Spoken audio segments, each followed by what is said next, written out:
ಬನ್ನಿ. ಬನ್ನಿ ಬನ್ನಿ ಬನ್ನಿ ಮಾವ, ಬನ್ನಿ ಬನ್ನಿ. Okay okay. ನಮಸ್ಕಾರ ಯಜಮಾನ್ರೆ. ನಮಸ್ಕಾರ. ಓಹೋ, ವಿಷ್ಣುದೇವ ಮಹಾಲಕ್ಷ್ಮಿ ಒಟ್ಟಿಗೆ ಸೈಕಲ್ ಮೇಲೆ ನಮ್ಮ ಊರಿಗೆ ಬಂದಿರೋ ಹಾಗಿದೆ.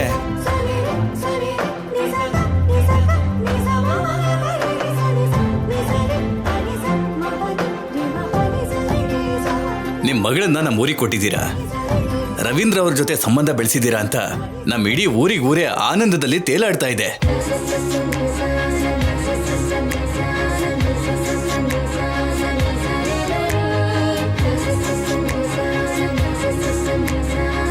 ಇಷ್ಟ ದಿನ ನಿಮ್ ಬಗ್ಗೆ ಕೇಳಿದ್ದೆ, ನೋಡಿರ್ಲಿಲ್ಲ. ಇವತ್ ನಿಮ್ಮ ನೋಡೋ ಭಾಗ್ಯ ನಮಗ್ ಸಿಕ್ತು.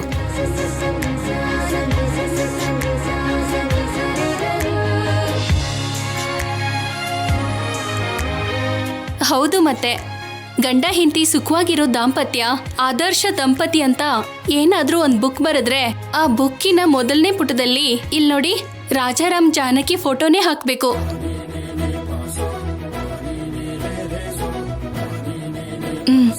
ಏನು? ಥ್ಯಾಂಕ್ ಯು ರಾಜಿ. ಇಲ್ ನೋಡಿ, ಪ್ರಪಂಚಕ್ಕೆ ಆ ಅಯೋಧ್ಯ ರಾಮ ಸೀತೆ ಆದರ್ಶವಾಗಿದ್ರೆ ಸುತ್ತಮುತ್ತಲಿನ 10 ಊರುಗಳಿಗೆ ರಾಮ ಸೀತೆ ಆಗಿ ನೀವೇ ಆದರ್ಶವಾಗಿದ್ದೀರಾ.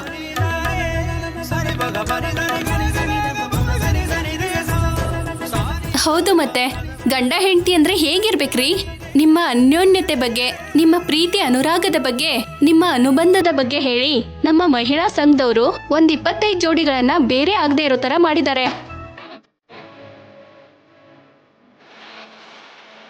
ರಾಜಿ, ಓಕೆನಾ?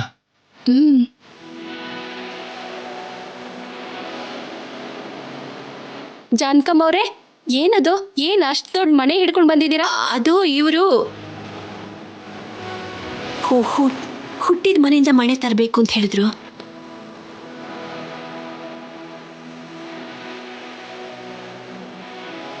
ಇದೇನಿದು? ಹುಟ್ಟಿದ ಮನೆಯಿಂದ ಬಟ್ಟೆ ತರುವಂತ ಶಾಸ್ತ್ರ ಇದೆಯಾ ಹೊರತು ಮನೆ ತರುವಂತ ಶಾಸ್ತ್ರ ಇಲ್ವಲ್ಲ? ನಮ್ಮ ಮನೇಲಿದೆ.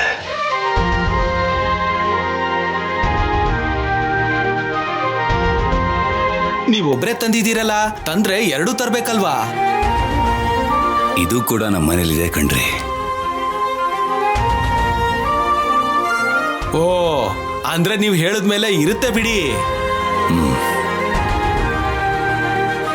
ಮಾವ ಕೂತ್ಕೊಳ್ಳಿ, ಬನ್ನಿ. ಮಾವ ನೀವು ಕೂರ್ಬೇಕಾಗಿದ್ದಲ್ಲ, ಇಲ್ಲಿ ನೋಡಿ ಈ ಸೋಫಾದಲ್ಲಿ.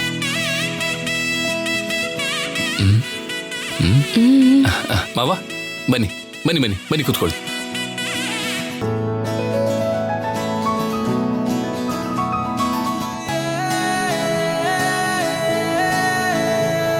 ಅತ್ತೆ, ನೀವು ಕೂಡ ಇದರಲ್ಲೇ ಕೂರಿ.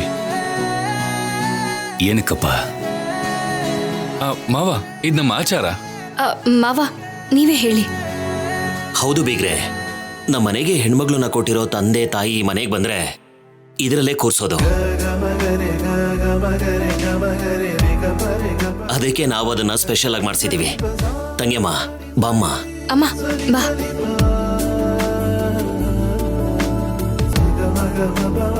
ಅಪ್ಪ,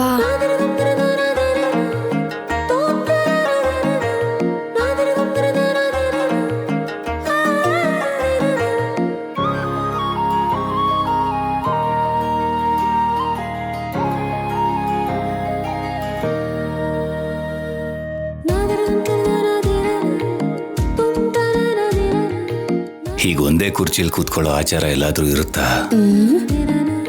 ನೀವೇ ಹೇಳಿದ ಈ ಮನೆ ಪದ್ಧತಿನೂ ಎಲ್ಲಿದೆ ರೀ? ಅದು ನಿಮ್ಮ ಪದ್ಧತಿ ಆದ್ರೆ ಇದು ಇವ್ರ ಪದ್ಧತಿ.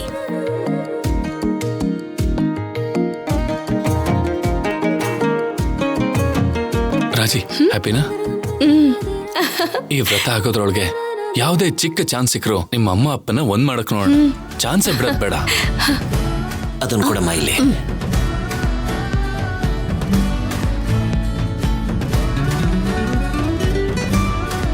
ಶೌರ್ಯ, ನಿಮ್ಮ ಅತ್ತೆ ಮಾವ ತಂದಿರೋ ಬಟ್ಟೆನ ಹಾಕೊಂಡ್ ಬನ್ನಿ, ವ್ರತನ ಶುರು ಮಾಡೋಣ. ತಗೊಳ್ಳಿ.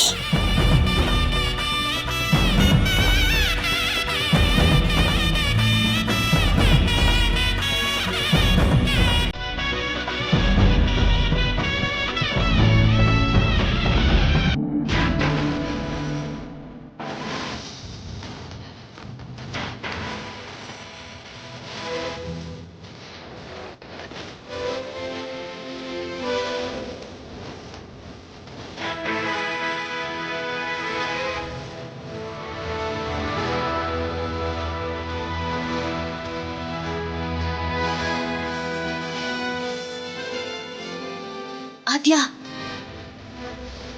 ಆದ್ಯಾ ಆದ್ಯಾ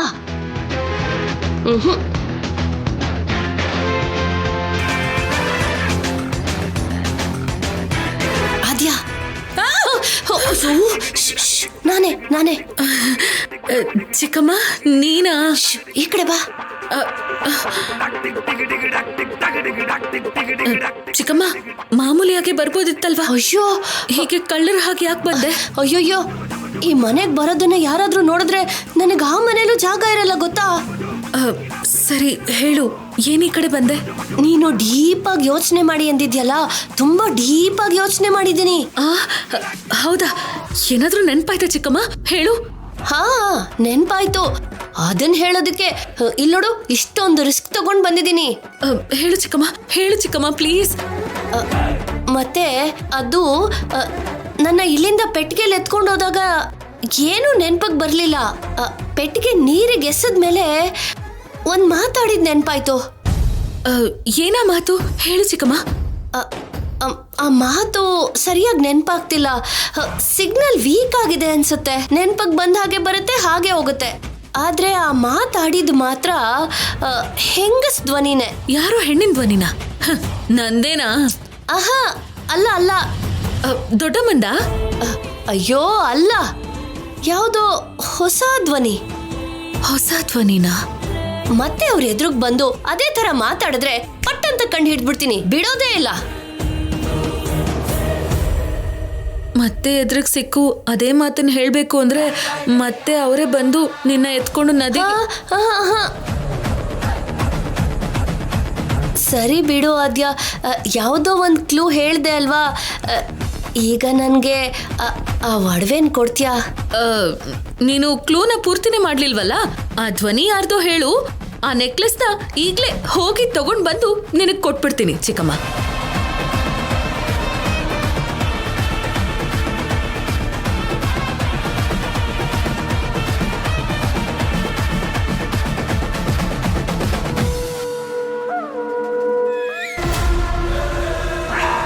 ವ್ರತ ಮಾಡೋದಕ್ಕೆ ಹೋಗ್ತಾ ಇರೋದು, ಆ ಜಾನಕಿ ಜೊತೆ ಹೋಗೋದಕ್ಕೆ ನಾನು ಒಪ್ಕೊಂಡಿರೋದು ನನ್ನ ಮಗಳ ಸಂತೋಷಕ್ಕೆ ಮಾತ್ರ ಅಲ್ಲ, ಆ ಜಾನಕಿ ಮೇಲೆ ನನ್ನ ಸೇಡನ್ನ ತೀರಿಸ್ಕೊಳ್ಳೋದಕ್ಕೆ ಕೂಡ. ಆ ಜಾನಕಿ ಮೇಲೆ ಸೇಡ್ ತೀರಿಸ್ಕೊಳ್ಳೋದಕ್ಕೆ ಆ ಜಾನಕಿನೇ ನನ್ಗೊಂದು ಒಳ್ಳೆ ಅವಕಾಶ ಕೊಟ್ಟಿದ್ದಾಳೆ. ಈ ಅವಕಾಶನ ನಾನು ಯಾವುದೇ ಕಾರಣಕ್ಕೂ ಸುಮ್ಮನೆ ಬಿಡಲ್ಲ.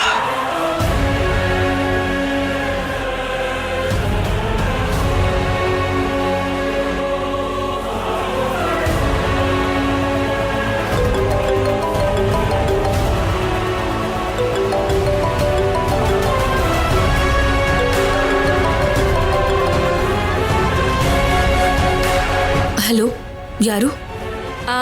ನಾನೇ, ರಾಜಲಕ್ಷ್ಮಿ. ದೊಡ್ಡಮ್ಮ ಬಂದಿದಾರಲ್ಲ, ಮತ್ತೆ ಯಾಕೆ ಫೋನ್ ಮಾಡಿದ್ಯಾ? ಅದಕ್ಕೆ ಫೋನ್ ಮಾಡಿದ್ದು. ನಮ್ಮಮ್ಮ ಬರೋದಕ್ ಬಿಡಲ್ಲ ಅಂತ ಹುಚ್ಚಿ ತರ ಮಾತಾಡಿ ಫೋನ್ ಇಟ್ಬಿಟ್ಯಲ್ಲ. ಇವಾಗ ನಮ್ಮಮ್ಮ ನಮ್ಮಪ್ಪನ ಜೊತೆನೇ ಬಂದಿದ್ದಾರೆ ಅಂತ ನಿನಗೆ ಹೇಳೋದಕ್ಕೇನೆ ಕಾಲ್ ಮಾಡಿದ್ದು. ನೋಡು ರಾಜಿ, ನಿಜವಾದ ವಿಷಯ ಏನು ಅಂತ ನಿನಗೆ ಗೊತ್ತಿಲ್ಲ. ದೊಡ್ಡಮ್ಮನ ಜೊತೆ ದೊಡ್ಡಪ್ಪ ಒಟ್ಟಿಗೆ ಬರ್ತಾರೆ ಅಂತ ನನಗೆ ನಿನಗಿಂತ ಮೊದಲೇ ಗೊತ್ತು. ಅಬ್ಬಬ್ಬಾ, ಅದ್ ಹೇಗ್ ಗೊತ್ತು? ನೀನ್ ಏನ್ ಬೇಕಾದ್ರೂ ಅನ್ಕೋ, ಅದೇ ನಿಜ. ದೊಡ್ಡಪ್ಪ ದೊಡ್ಡಮ್ಮನ ಜೊತೆ ಸೇರಿ ವ್ರತಕ್ಕೆ ಬಂದಿದ್ದು ನಿನ್ ಸಂತೋಷಕ್ಕೋಸ್ಕರ ಮಾತ್ರ ಅಲ್ಲ ರಾಜಿ. ದೊಡ್ಡಮ್ಮನಿಂದಾಗಿ ದೊಡ್ಡಪ್ಪ ಮನೆ ಬಿಟ್ಟು ಹೋಗ್ಬೇಕಾಗ್ ಬಂತು ಅಂತ, ಅವ್ರ ಮರ್ಯಾದೆ ಹೋಯ್ತು ಅಂತ ಆ ಕೋಪ ತೋರ್ಸೋದಕ್ಕೆ ಈಗ ಟೈಮ್ ಸಿಕ್ಕಿದೆ ಅಂತ ದೊಡ್ಡಮ್ಮನ್ನ ಅವಮಾನಿಸಿ ಅದಕ್ಕೆಲ್ಲ ಪ್ರತಿಕಾರ ತೀರಿಸ್ಕೋಬೇಕು ಅನ್ನೋ ಉದ್ದೇಶದಿಂದಾನೇ ದೊಡ್ಡಪ್ಪ ದೊಡ್ಡಮ್ಮನ ಜೊತೆ ಬಂದಿದ್ದಾರೆ. ದೊಡ್ಡಪ್ಪ ಈಗ ದೊಡ್ಡಮ್ಮನ ಮೇಲೆ ದ್ವೇಷ ಬೆಳೆಸ್ಕೊಂಡು ಕೋಪದಲ್ಲಿ ಬೆಂದ್ ಹೋಗ್ತಿದ್ದಾರೆ ರಾಜಿ. ಅವ್ರನ್ನೀಗ ಒಂದ್ ಮಾಡೋದಕ್ಕಿಂತ ಸ್ವಲ್ಪ ದಿನ ದೂರ ಇರಿಸಿ ಅವ್ರ ಮಧ್ಯೆ ಇರೋ ಅಪಾರ್ಥನ ದೂರ ಮಾಡ್ಬೇಕು ಅಂತಾನೆ ಆಗ ಬೇಡ ಅಂದಿದ್ದು. ಈಗ್ಲಾದ್ರೂ ನನ್ ಮಾತು ಕೇಳು. ನಾನು ಹೇಳಿದ್ದನ್ನ ನೆನ್ಪಲ್ಲಿ ಇಟ್ಕೊಂಡು ವ್ರತ ಮುಗಿಯೋವರೆಗೂ ನಿನ್ ಪಕ್ಕದಲ್ಲೇ ಇರು ಪ್ಲೀಸ್. ಮುಗಿತಾ ನಿನ್ ನಾಟಕ? ನಮ್ಮಪ್ಪನ ಮೇಲೆ ಇನ್ನೂ ಎಷ್ಟು ಸುಳ್ಳುಗಳು ಹೇಳ್ತೀಯಾ? ನೀನ್ ಹೇಳ್ತಿರೋದು ಒಂದೇನಾದ್ರೂ ನಂಬೋ ಹಾಗಿದ್ಯಾ? ನಮ್ಮಮ್ಮನ ಮೇಲೆ ನಮ್ಮಪ್ಪಂಗೆ ಕೋಪ ಇದೆ ಹೊರತು ದ್ವೇಷ ಇಲ್ಲ. ನಮ್ಮಮ್ಮ ಅಂದ್ರೆ ನಮ್ಮಪ್ಪಂಗೆ ಪಂಚ ಪ್ರಾಣ. ಹಾಗಿರುವಾಗ ಅವ್ರು ಯಾಕೆ ಆ ರೀತಿ ಮಾಡ್ತಾರೆ?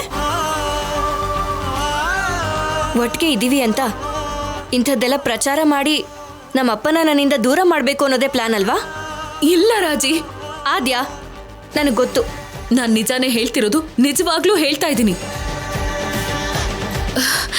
ನನ್ ಮೇಲಿರೋ ಕೋಪದಿಂದ ನೀನ್ ಇದನ್ನ ಲೈಟ್ ಆಗಿ ತಗೊಂಡ್ರೆ ದೊಡ್ಡಪ್ಪ ದೊಡ್ಡಮ್ಮನ ಮಧ್ಯೆ ಇರೋ ದೂರ ಇನ್ನೂ ದೊಡ್ಡದಾಗಿ ಬೆಳೆಯೋ ಅವಕಾಶ ಇದೆ. ಹಾಗೆಲ್ಲ ಇಲ್ಲ ಆದ್ಯಾ. ನೀನ್ ಹೇಳ್ತಿರೋ ಹಾಗೆ ಅಷ್ಟೆಲ್ಲ ಸೀನ್ ಏನ್ ನಡೆಯಲ್ಲ. ಏನ್ ನಡೆಯುತ್ತೆ ಅಂತ ನಾನು ಹೇಳ?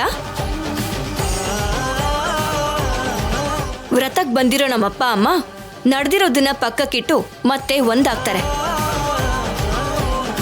ಆಗೋ ಥರ ನಾನ್ ಮಾಡ್ತೀನಿ.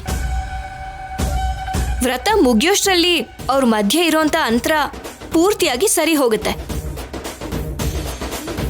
ಸಂತೋಷವಾಗಿ ಅವರು ಒಂದಾಗ್ತಾರೆ.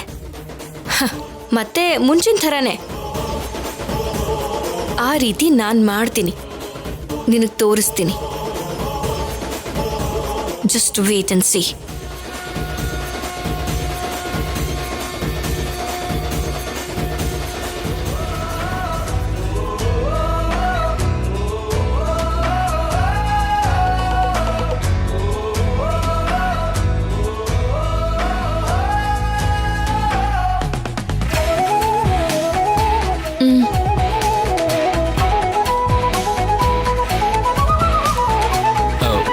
ಮಾವ, ಈ ಕುಂಕುಮ ತಗೊಳ್ಳಿ. ಮಾವ, ನೀವು ಅತ್ತೆಗೆ ಹಚ್ಚಬೇಕು, ಅತ್ತೆ ನಿಮ್ಗೆ ಹಚ್ಚಬೇಕು.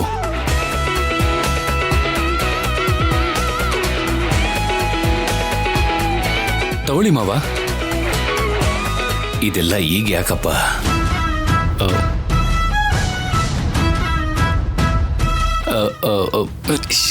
ಅಂದ್ಹಾಗೆ ನಿಮ್ಮಿಬ್ಬರ ಬಗ್ಗೆ ಹೇಳ್ಬೇಕಂದ್ರೆ ಬೇಡ ರೀ, ಬೊಟ್ಟೆ ಅಲ್ವಾ, ಇಡ್ತೀನಿ ಬಿಡಿ.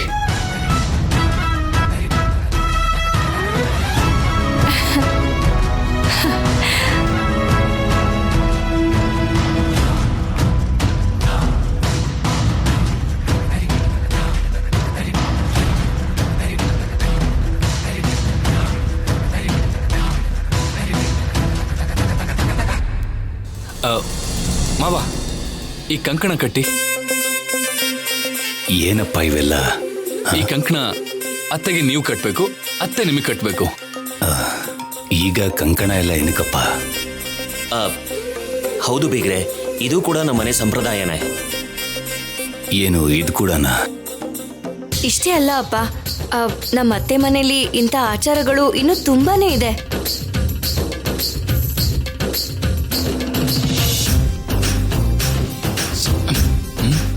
ರಾಜಾರಾಮ್ ಅವರೇ, ನಿಮ್ ದಾಂಪತ್ಯದ ಬಗ್ಗೆ ಮಾತಾಡೋದಾದ್ರೆ ಬೇಡ ಬಿಡಿ, ಬೇಡ ಬಿಡಿ, ಪರವಾಗಿಲ್ಲ, ನಾನು ಕಟ್ತೀನಿ. ತಗೊಳ್ಳಿ.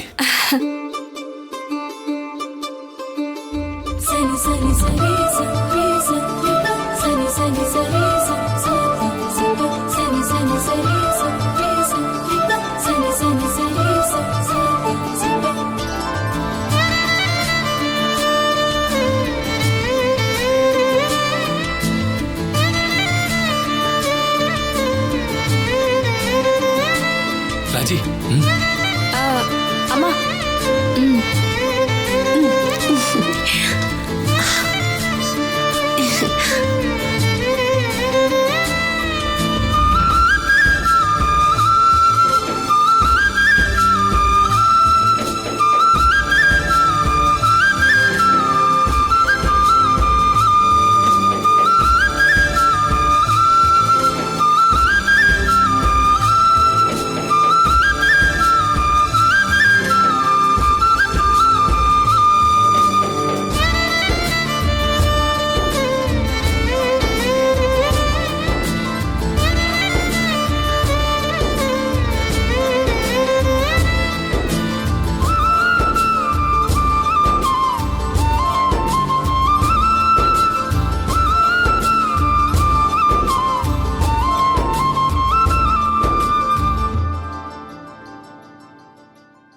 ಸರ್,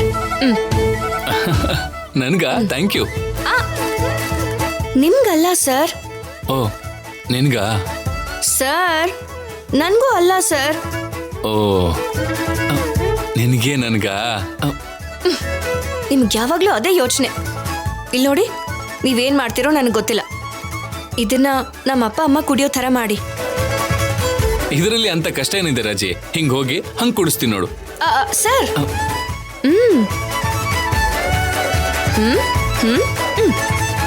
ಇದೇನ್ ರಾಜಿ 2 ಸ್ಟ್ರಾ ಹಾಕಿದ್ಯಾ?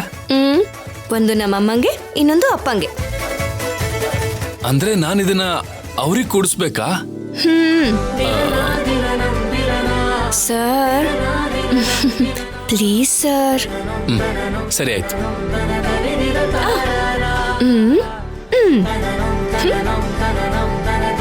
ಒಂದು 2 ನಾನು ಅವರಿಗೆ. ಅಯ್ಯೋ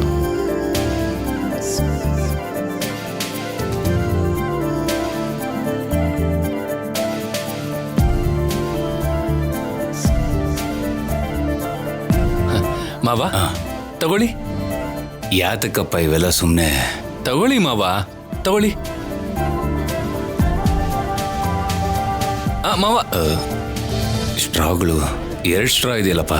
ಒಂದು ನಿಮ್ಗೆ ಮತ್ತಿನ್ನೊಂದು ಅತ್ತೆಗೆ. ಸ್ಟ್ರಾ ಏನೋ 2 ತಂದಿದ್ಯಾ? ತೆಂಗಿನಕಾಯಿ ಒಂದೇ ಇದೆಯಲ್ಲ? ಒಂದೇ ಇರುತ್ತೆ ಮಾವ.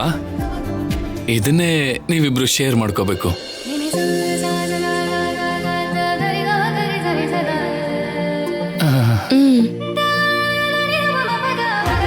ಏನು, ಒಂದು ತೆಂಗಿನಕಾಯಲ್ಲಿ 2 ಸ್ಟ್ರಾ ಹಾಕೊಂಡು ಕುಡಿಯೋದು ಅಂದ್ರೇನು? ಹೌದು. ನಮಗ್ ಬೇಡ, ತಗೊಳ್ಳಿ ಪಕ್ಕಕ್ಕಿಡಿ. ಅಯ್ಯೋ ಹಾಗಲ್ಲ ಮಾವ, ಇಲ್ಲಿ ಇದೇ ಪದ್ಧತಿ ಮಾವ. ಅಯ್ಯೋ ಹೇಳಿ ಅಪ್ಪ ನೀವು. ಹೌದು ಬೀಗ್ರೆ, ನಮ್ಮ ಮನೇಲಿ ಕುರ್ಚಿ ಆಗ್ಲಿ, ಗ್ಲಾಸ್ ಆಗ್ಲಿ, ಎಳ್ನೀರಾಗ್ಲಿ, ಇನ್ನು ಯಾವುದೇ ಆದರೂ ಸರಿ, ಗಂಡ ಹೆಂಡತಿ ಇಬ್ರು ಸೇರಿ ಹಂಚ್ಕೋಬೇಕು. ಅದೇ ನಮ್ಮ ಆಚಾರ. ಹೌದಲ್ವಾ ಪ್ರಮೀಳಾ? ಹೌದು ಹೌದು ಹೌದು. ಸರಿ, ಆಮೇಲೆ ಕುಡಿತೀವಿ ಬಿಡಿ. ಅಪ್ಪ,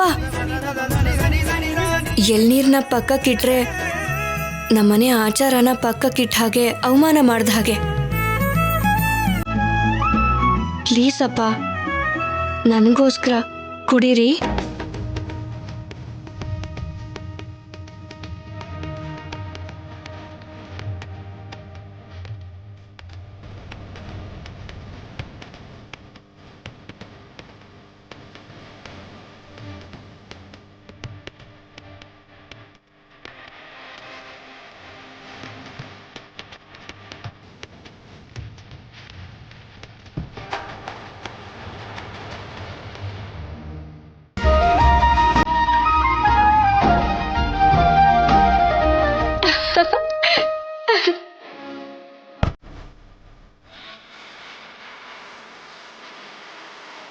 ಇದು ಆಚಾರದ ತರ ಇಲ್ಲ. ನಮ್ಮಿಬ್ಬರನ್ನ ಒಂದು ಮಾಡೋದಕ್ಕೆ ಮಗಳು ಅಳಿಯ ಆಡ್ತಿರೋ ನಾಟಕ ಅಂತ ಅನಿಸ್ತಾ ಇದೆ ನಂಗೆ.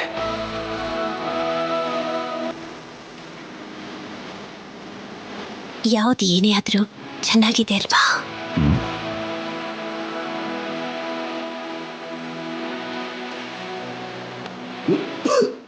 ಅಯ್ಯೋ,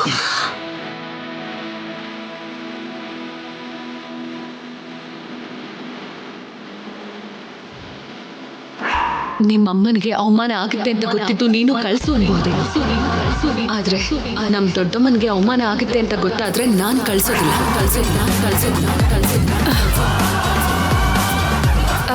ಸರ್, ನಿಮ್ಮ ಫೋನ್ ಕೊಡಿ.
ಮೇಡಮ್ ವಿಡಿಯೋ ನೋಡಿದ್ರಾ?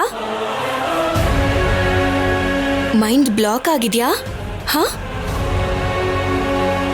ನೀನ್ ಹೇಳಿದ್ದೆಲ್ಲ ಸುಳ್ಳು ಅನ್ನೋದು ಇವಾಗಾದ್ರೂ ಅರ್ಥ ಆಯ್ತಾ ಇಲ್ವಾ?